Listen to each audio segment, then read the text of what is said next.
Today we're here looking again at leadership and where does it come from and where does true leadership start? So often we're told about not being subjective and using our objectivity to work in the workplace and to help people to lead people on and looking at the facts and the figures. But for me, fulfillment and success and helping people change their lives begins much deeper than that. Using our heads is really useful, but using our hearts is where our passion and our commitment lie. So we're having a look at the difference between leading from the head and leading from the heart. And today I've got Dovid Azerad with me. We're going to explore this together. So welcome, Dovid, first of all.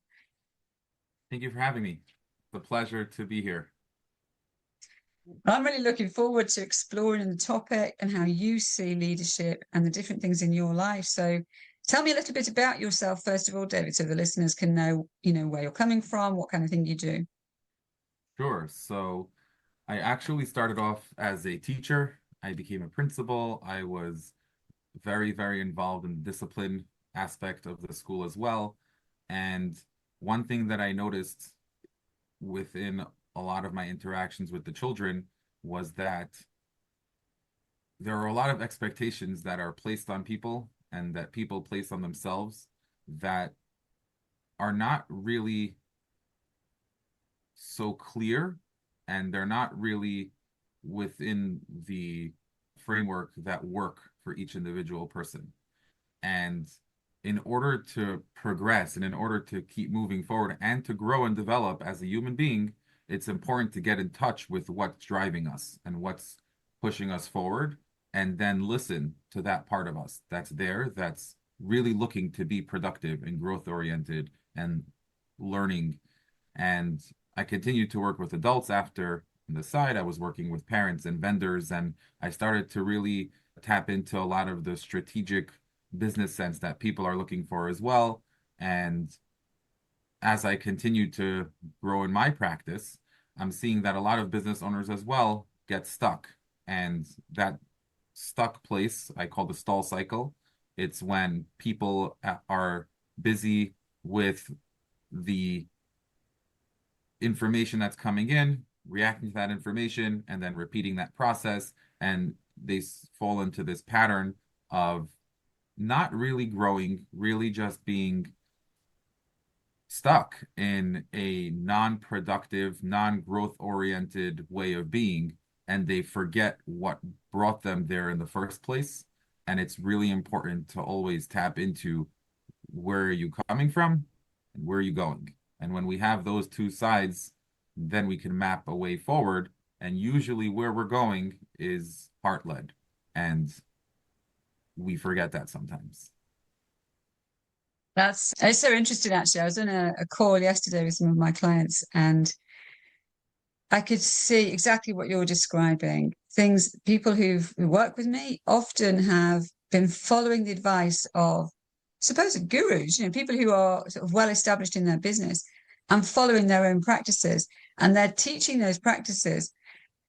And people maybe are following them. Maybe they've been following them. Maybe they've spent quite a lot of money for a particular program that teaches them to follow them. The trouble is, the path that they're now following doesn't sit well within them, doesn't sit well with who they are and how they work with clients. But they're thinking they've got to keep doing it because this person was successful. But truly, if success means letting go of who you are and your passion and what drives you, then it's not success at all. I don't believe, is it? It's a great perspective and a great way to put it. I was thinking about this. Somebody asked me, does trauma, do the people I work with have trauma? And what I believe is that, well, it depends how you define trauma, but if we would just go in as a very simple sense of, is it affecting their life and home and business and all of that, then potentially, but sometimes trauma causes hyper productivity because people are really trying to find that success that they didn't have when they were younger, or that they saw that their parents didn't have when they were younger. And it's very important for them to continue to grow and for them to continue to come into themselves as who they truly, truly are, is to really redefine what success means. If success is what people tell you success is, or what society and culture is telling you success is, then that might not be resonant with what you truly believe that success is. And most of the time, especially with people that I work with who are very high performers, they're really driven to, let's call it quote unquote success. They realize when they tap into their heart and they tap into their vision for what they want to be, that success is about being present and being able to give more. And society and culture, sometimes we feel that it's about what have you done for me lately? And it causes a very big conflict within us. And we really need to be more aware and just to realize and just to validate and just to really just notice. And that usually helps. Yeah, I think it's so often through life when we grow up, we can kind of have an image of what, where we should be going and what success might look like. And it can come from our parents. For myself, my dad he longed to go to university, but his dad wouldn't let him. So he had to go and be an apprentice, and he did well at that. But then he saved up, and he was 30 before he went to university. And for him, that was the pinnacle to get that degree. And he was the first one in his family, and to go out there. And then he started teaching and helping other young people. He really wanted to work with young people who had nothing and sort of help them to find their own sort of academic success. So for him, success for all his children was to go to university and get a degree. And he based everything on that. So all of us were brought up right from tiny, you're not going to finish being at school kind of thing till you're at least 21. For me, though, academic success was never something I strived for. If it fell my way, like in maths, for example, I was gifted mathematically. So it really wasn't an effort. I didn't really have to try. But in other areas where I wasn't really that interested, I didn't have that kind of push. Oh, but you've got to get an A, you've got to get to the top. It didn't really bother me either way. And so that caused some frustration. I still went to university because that's what we all did. But I'd already sort of on the path to joining the police because that's what I really wanted to do. I didn't necessarily need a degree, but it ended up being quite useful. But I think I've seen too many young people fulfilling a parent's dream or a parent's idea of success.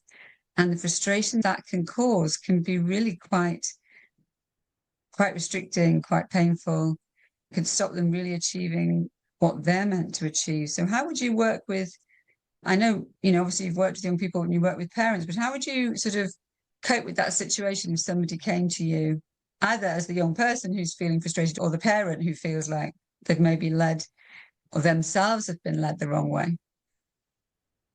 So for clarity, when you say young person, you mean someone that still lives with his parents, or you mean a young person like a young man starting out on a business or in their journey away from their parents?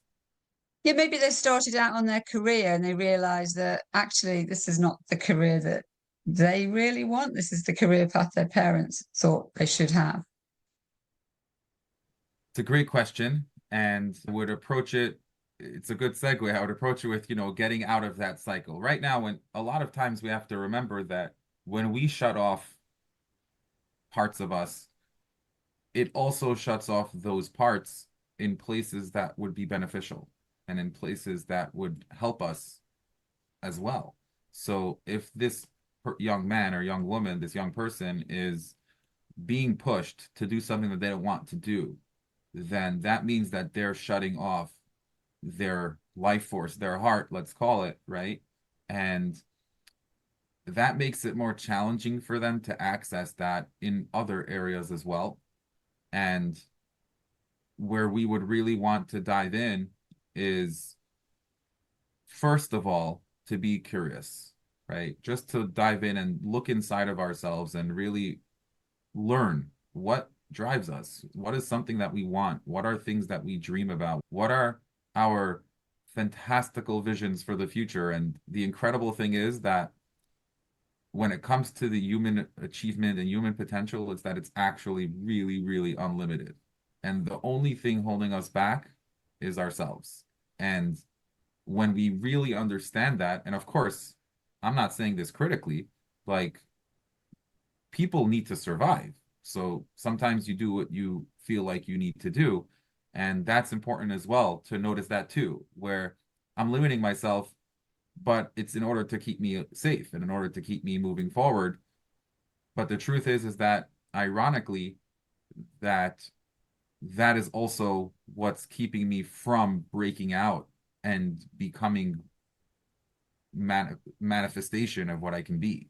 And to be more aware of everything that's going on inside of us and to be curious about it would be step one, to really just explore what are we, what drives us, what do we want, what are our dreams. I was speaking with one of the people I work with, and she was telling me about how, she's an artist and she wants to be an illustrator for children's books. And at the same time, she wants to be able to support herself. And at the same time, she also wants to be a prestigious artist that people look up to and people want to learn from.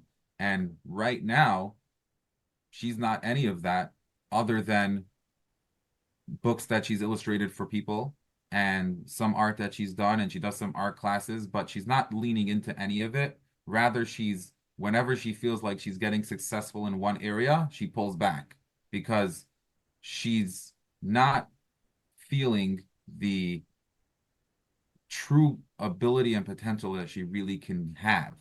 And when we're working, I really help her to really tap into the fact that you can really be whatever you want to be and you can do whatever you want to do, but you need to lean in and you need to take those leaps of faith in yourself and to put in that energy and put in that work where you don't pull back when you start feeling that success because you might lose out on something else, because it's not about being losing out and being successful in the one area, in all the areas at one time. It's about being successful with who you want to be. And sometimes that can be a lot of things, and sometimes that could be just one thing. And the truth is, and I'm going on a little bit of a tangent, but the truth is that when we evolve as human beings, as we continue to grow, we will change what we believe success is for ourselves as well. Because like sometimes people ask, like, what's your 2-year plan? What's your 5-year plan?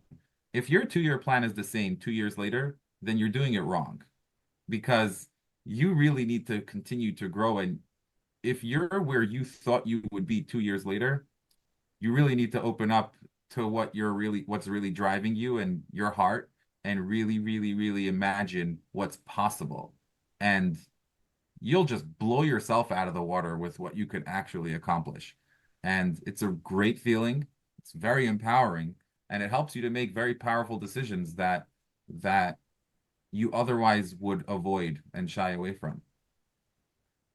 I think there's so much truth in there. One of the things that I've kind of looked back over my life at the different things I've done, and I have done many things. If you look at my CV, you'd be thinking, what exactly was your plan? Well, the truth was, my plan was to achieve everything I could possibly achieve at that stage of my life. And at the different stages, when I had children, young children, when I had children who were older, when we chose to home educate 2 of our children, for example, that didn't mean to say that my life stopped or that my experience of growth stopped while I sort of looked after them. I've never believed that. I've always believed that whatever stage of life we're at, we can achieve more for ourselves personally at the same time as we're helping and supporting whoever it is that we're helping and supporting. And that's led me down paths. I've been a waitress, I've been a bingo caller, I've been a police officer, I've been a dental nurse. It hasn't really been about the thing. It's been, okay, this is working for me now because I can only work this many hours in the week or so on.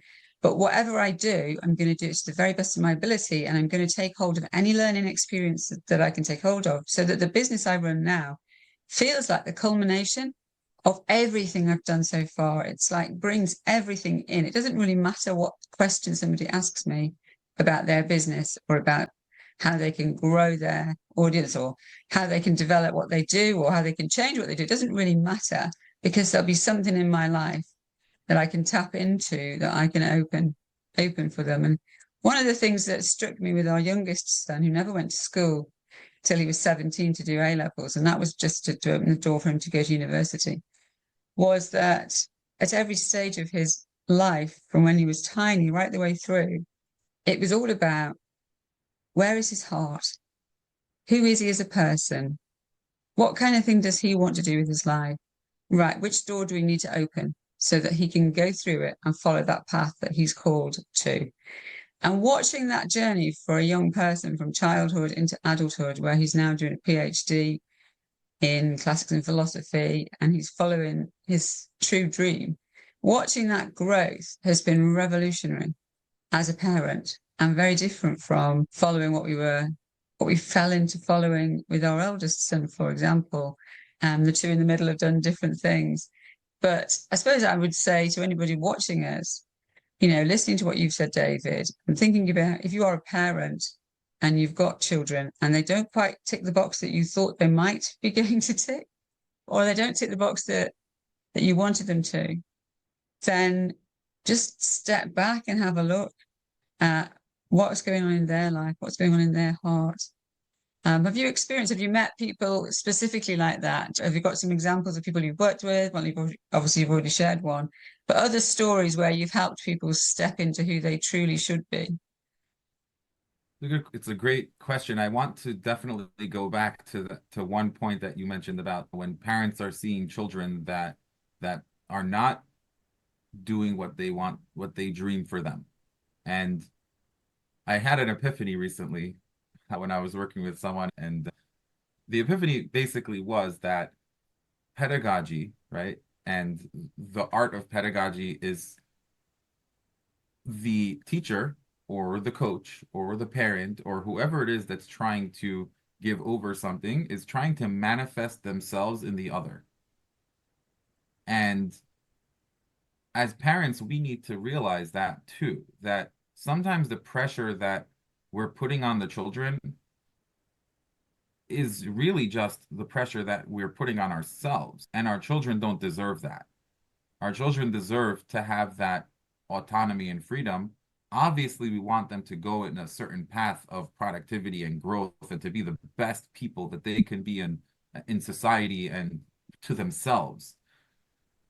But as you mentioned with, your journey and how your father was pushing for schooling, and theoretically, and I'm not going to go further into your journey, but theoretically, when somebody is really trying to get their children to go to school or to be an artist or to get into a sport or whatever it is, they really need to look inside themselves and notice, what is it about my child not doing what I want them to do that's getting me agitated and getting me frustrated and getting me feeling that sense of loss, maybe.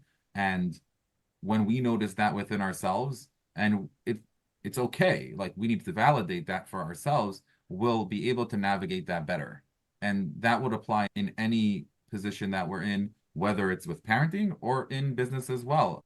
So I was working with a hedge fund manager, someone that manages a hedge fund, and he was telling me that he was feeling stuck. That's a common line. And what he was feeling stuck with is that he wants to get more cash flow. And because he's running a hedge fund and because he is very calculated and logical, he's like, what's rule number one? Warren Buffett says, or Charlie Munger, I don't remember, one of those two, don't lose money, right? And what's rule number two? See rule number one, right? So that's rule number one when someone's, investing or someone is putting money out there, is not to lose it. So he's very, very methodical, very, very logical, and he is keeping his returns at a certain rate, but he needs more cash flow because the way that he invests, it takes a little bit of time for the money to come in and for him to be able to use it. And we explored that. And what came out is that he was spending his entire all his waking hours, and maybe even his sleeping hours on trying to own or control the stock market. He's like, I'm going to do everything in my power to make sure that I don't lose money, which meant spending hours and hours on calculations and reading reports and whatever it was. And the truth is, you can't control the stock market. I mean, that is the truth. And you can't control really anything except your actions. And we were able to really work on a lot for validating, there's a reason why he wanted to control and not lose money. And obviously went back to his childhood.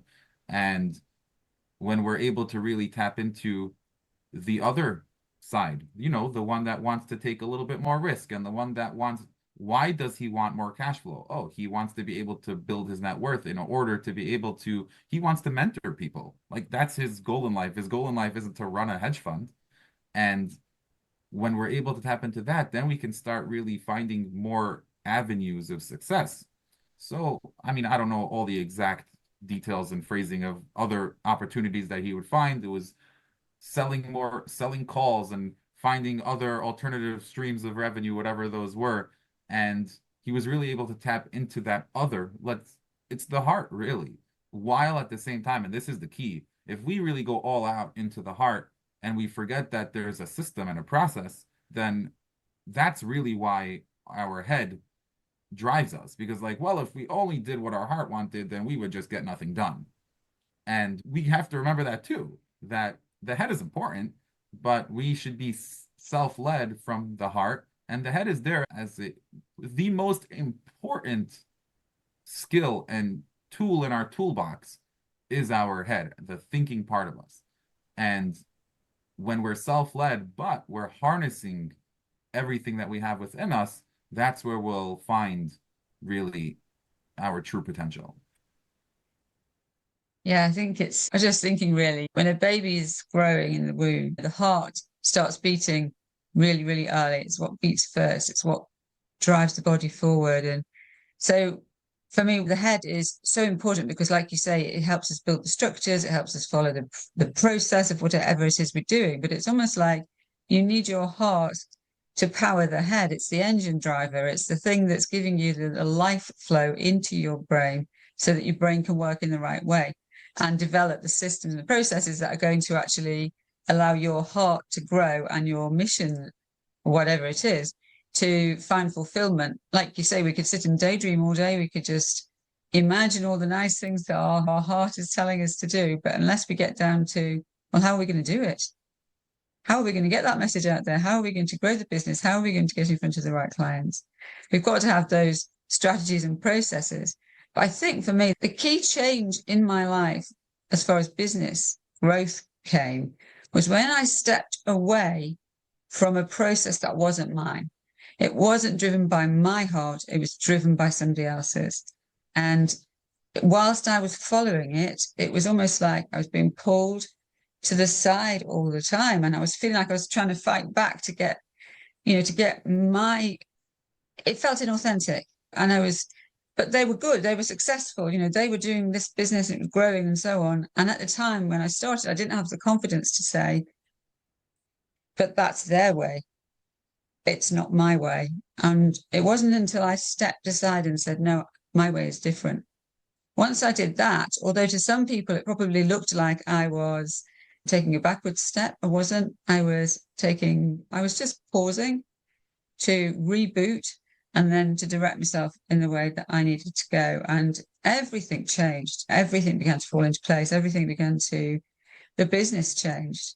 I could go out there and authentically tell people how I could help them because I wasn't going to try and persuade them to do something that I didn't believe in. Yeah, so that's the way that I would explain it, which that fits in really with a lot of what you're saying.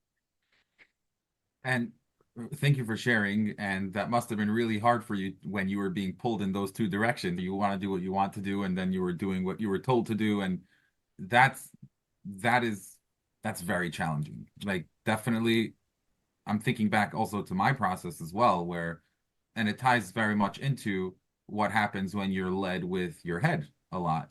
We don't realize sometimes we think our head is good. Like our logical brain is brilliant. It can convince us of ourselves of anything. Like we can convince ourselves that we're being heart led when we're really being head led.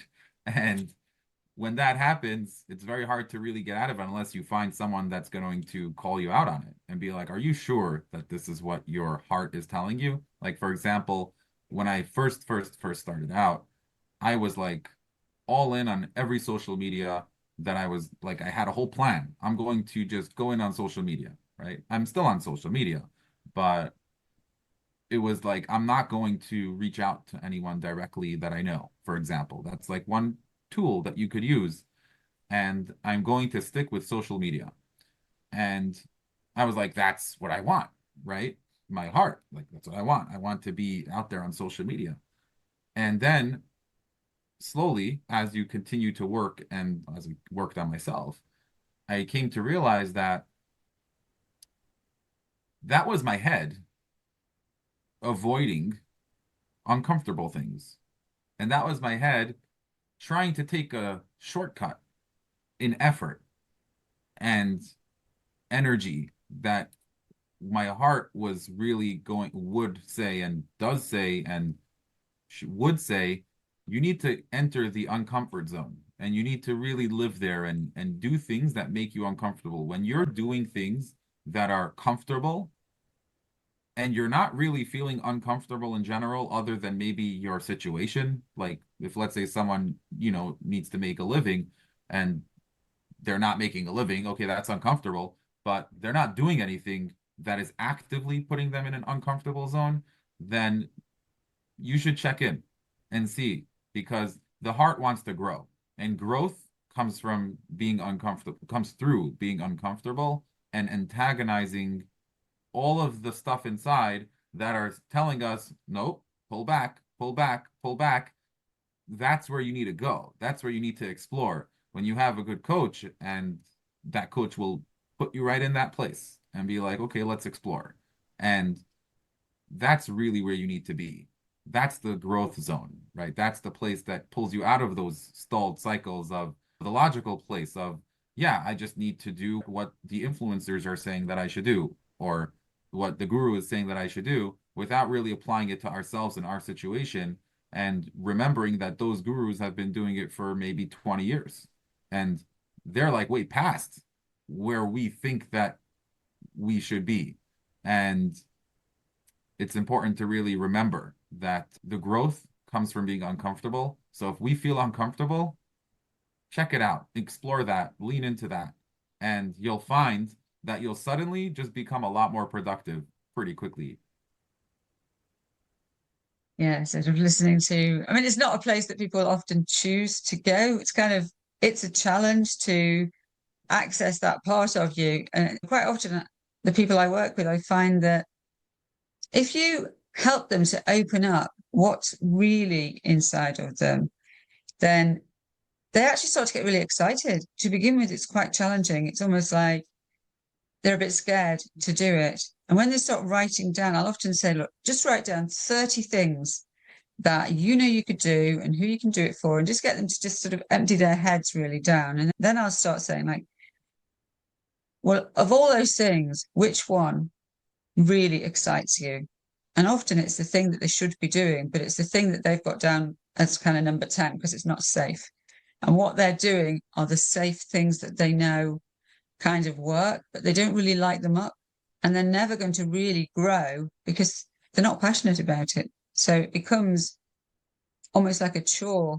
It's safe, but it's tiring and it's not uplifting or exciting. And therefore, yeah, it just never really takes off. But once they start going into that place, which might, well, it's a bit like where the eagle pushes the baby eagle out and sort of makes them fly. That sometimes it feels a bit like that. You've got to say to somebody, no, you've just got to go and do it. Go out there and do it. So like this autumn, I'm sort of getting everybody to run live workshops, not just webinars where they just share information.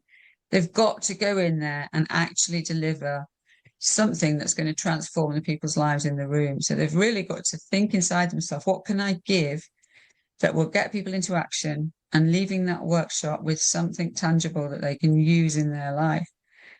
And I can see that it's uncomfortable for some of them because they haven't done it before, but I know the excitement that they'll get from delivering that transformation, just a small one, that excitement is going to empower them to do to go to the next level. And so I'm finding that exciting as well as they are, really.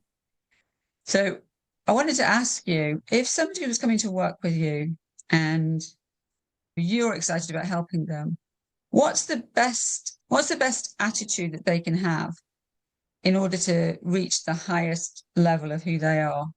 If they the first when they come to you, what would be the best place that they're in order to be able to make the greatest shift and the greatest change? A great question. And before I answer that question, you mentioned a word that really triggered something for me that I feel it would resonate very well with this conversation, with what we're talking about, and with you. You mentioned that it's tiring, right? When people are doing the things that they don't want to do, it's tiring. The brain has to sleep, right? The brain has to rest. The heart doesn't ever have to rest. If we're doing things that are making us tired, then we should check in and see, are we maybe being led with our head, and see how we can access that heart, because the heart doesn't get tired. The heart pumps 24/7, going, going, going. The Energizer Bunny doesn't stop. So that just resonated with me a lot when you said that. Your question, what's their mindset? What's the mindset that someone should have in order to get to their top level, top performance? To be curious. That is the key. That is the ultimate key. Like, always be curious, mainly about yourself and the way that you relate to yourself and the way that you relate to the world and the way that you relate to people, and always be curious. And it's very important to remember not to be critical, not to be critically curious, not to want to, to find the reasons why you're doing something wrong. Rather, just learn. Just be in a learning mindset. When information is coming in, see how you could integrate it into your, into your work and into your skills and into your, the way that you are and the way that you be. When you react, why are you reacting that way? What's going on inside? When whatever is going on inside comes out and shares, then thank you for sharing. And why do you feel so strongly about that? And then how can we maybe work together? And when we're running our business, just be curious when you're listening to people talk. I can't count how many times that I've spoken with people, and in this conversation, like, I've already learned so many different nuances of ways to approach things and of ways to relate to things. And if you're shut off, if you're not interested, then it's going to be really hard to break out and hard to grow and hard to move forward.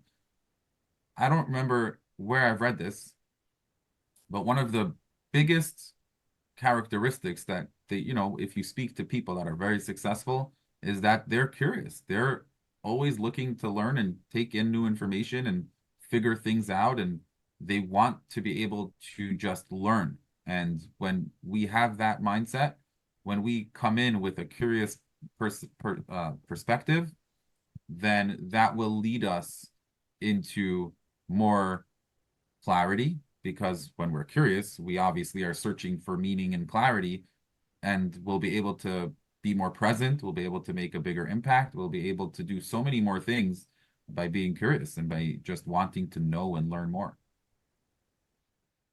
Yeah, I think that curiosity is a huge thing that every child is born with, isn't it? Every child, from the minute they're born. To begin with, it might be maybe it's their hands or the world. We've just recently had a little grandson, and his eyes are so full of curiosity. He's just looking and watching and exploring with his eyes, and gradually, obviously, more of his body.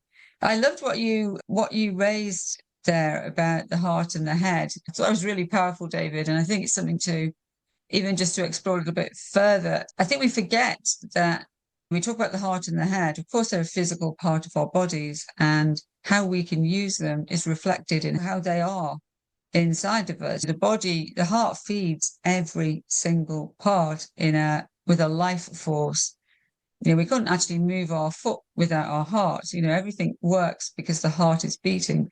And of course, the brain sends messages to the different parts to tell us kind of the instruction of what to do. I think the heart immediately wants to reach out and hug somebody. The brain might say they need a bit more than a hug. That's great, give them a hug, but actually they also need maybe a push, or maybe a skill or a task that you can set them with.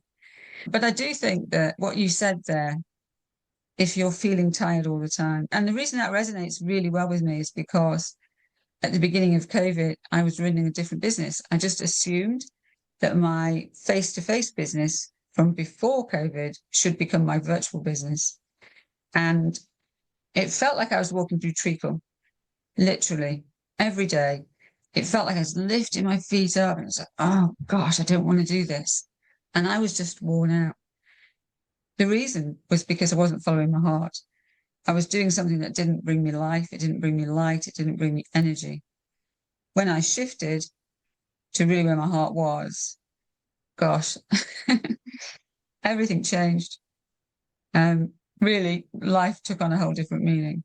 So, if you're watching us, if you're listening and you're thinking, I'm constantly feeling energyless, passionless. It's an effort to get up in the morning. When I go to bed at night, I'm as tired as when I got up.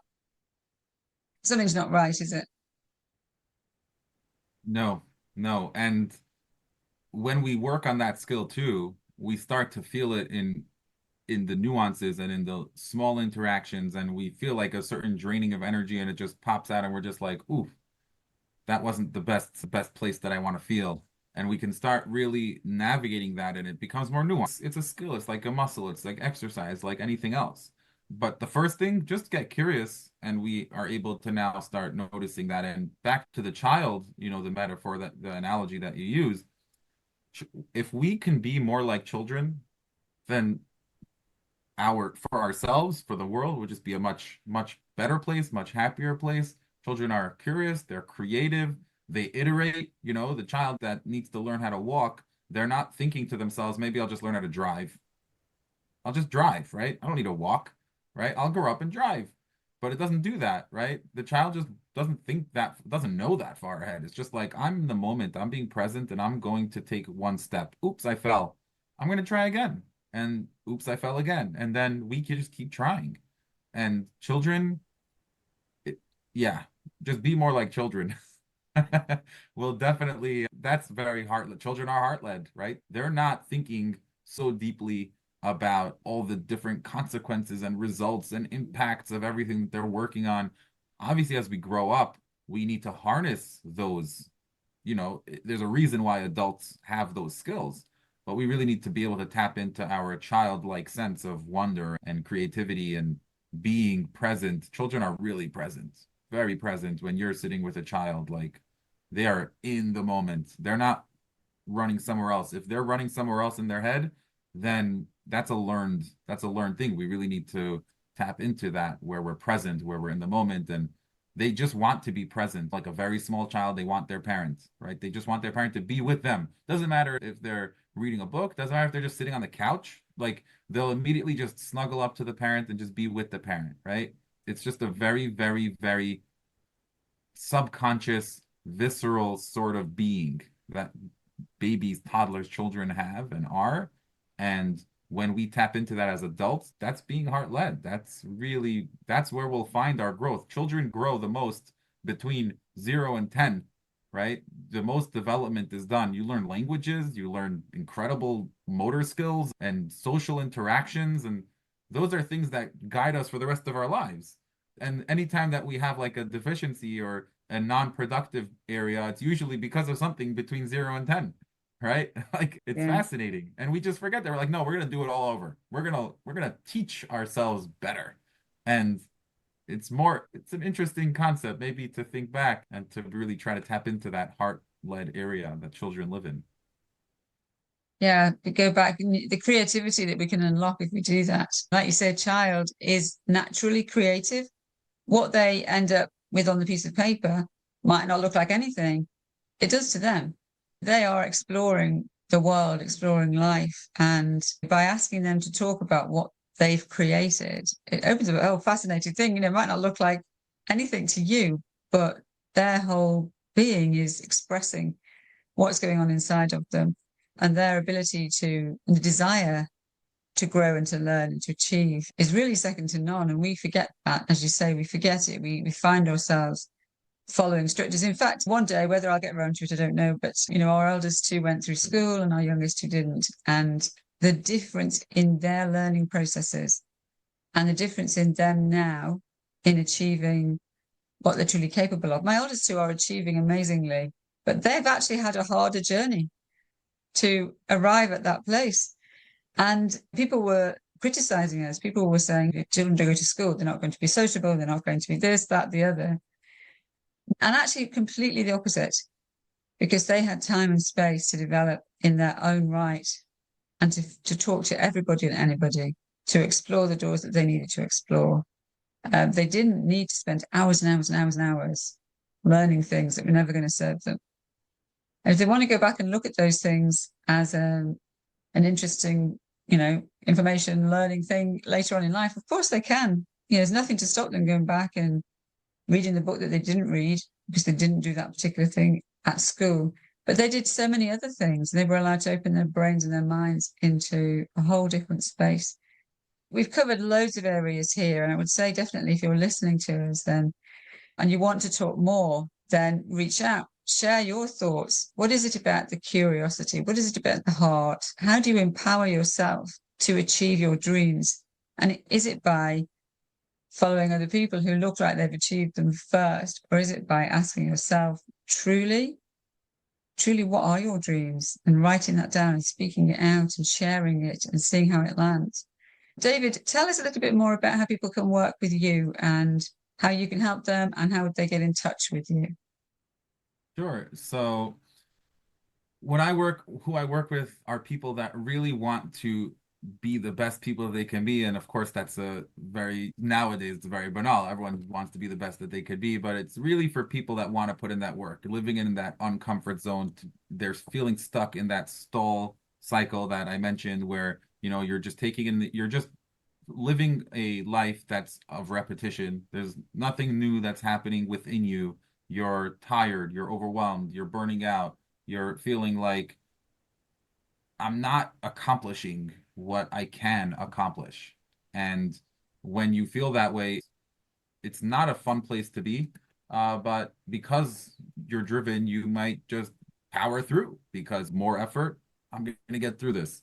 But the truth is that the more effort you put in, you're just going to get deeper and deeper into that cycle until something breaks, until like one of the wheels fall off, and then everything just blows up in your face. And that's definitely not a place that I or anyone really would want to end up. And I offer those ways out, the disruptors, the curiosity, right? Curiosity is the first one, like that we cultivate that, we work on that, being more present, finding more clarity in where we're coming from, where we're going, the ways to get there. And then courage. We didn't even speak about courage so much, but finding that courage to break the cycle, when we're in a position, we really don't want to, you know, to shake the boat, to rock the boat. And we need to rock the boat. And finding that courage takes a lot of heart, right? A lot of times it's synonymous, right? You need to find the heart to do something. And those are the types of people I work with, people that are driven. Reading a lot, listening to these podcasts, right? These are going into your brain, but you need to access them. You need to really, really integrate them and incorporate them. And the heart is where that happens. The longest distance is between the head and the heart. It's like, yeah, I know a lot, lots of information. I'm listening to Angela Ross' podcast already for years. I know everything I need to know, but are you doing it? Like, are you really doing it yet? And that's really the work that has to be done, getting that integrated and to become an elite performer. And the way to contact me, I'm on LinkedIn. I'm pretty active on LinkedIn. So you can check me out, Dovid Azerad, DOVIDAZERAD. I have a website. It's called nextarc.co. And feel free to contact me on LinkedIn. I'm very responsive. I love to chat. I'm always available to answer questions. And, if you want more presence and to work together, happy to work on that as well. I honestly highly recommend also working with Angela. From when we're speaking, it's definitely, I see a lot of benefit as in this specific realm of really tapping into the heart. I feel like that it's very synonymous and a lot of similarities. And definitely, if you really want to break out to become an elite performer, happy to work with you. And I'm sure Angela as well. You need to choose what works for you. That's very important too. Like if something resonates with you, just go for it. If something is resonating, don't think too much because the thinking part, the head, is going to be like, no, I'm going to do it my way. I'm going to do it, meaning the way that I saw someone else do it. And the heart is like, this is what's resonating with me. This is what's going to work for me. Go for it. Go take it. Go get it, because that's where you're going to find the growth, and that journey that you're going to be on is going to be so fulfilling. So fulfilling. Just get out there, listen to your heart, and do what you need to do in order to manifest what's deep down. Absolutely. Yeah, I couldn't say it any clearer than that. If you are watching us, then yes, of course, David and myself, we would love to help you unlock that part of you that you know is there, that you can feel it inside of you. You wake up each day and you know it's there, but it's suppressed, it's hidden. Maybe because somebody didn't give you the confidence to take hold of it. Maybe somebody didn't allow you to open that door in your life that would have led you down a path to true fulfillment and true joy in what you're doing, because there's nothing worse than getting to the end of a working day and feeling nothing other than I've ticked off another day towards retirement. And actually, I would just say, if you're somebody that you've maybe followed a path in your life which it fitted really well with your children growing up, or with a career path that was mapped out for you, but you're coming to a stage in your life where you need more than that. You want to be able to look back on your life and say, I did that. I changed these people's lives. I succeeded in sharing my message. Then don't leave it. Don't wait. Don't think retirement is retirement and then you've got to stop, because I tell you what, that's the worst thing you can possibly do.